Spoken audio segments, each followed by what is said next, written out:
రక్షకుని చూడవచ్చిన ఆ గొల్లలు జ్ఞానుల సందడితో రాజుల గుమ్మమును చేరెను అగోచరుడైన యేసు వార్తలు.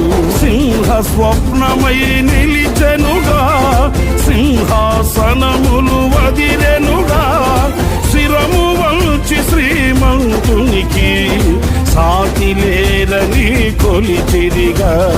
శిరము వంచి శ్రీమంతునికి సాటి లేరని కొలిచిరిగా.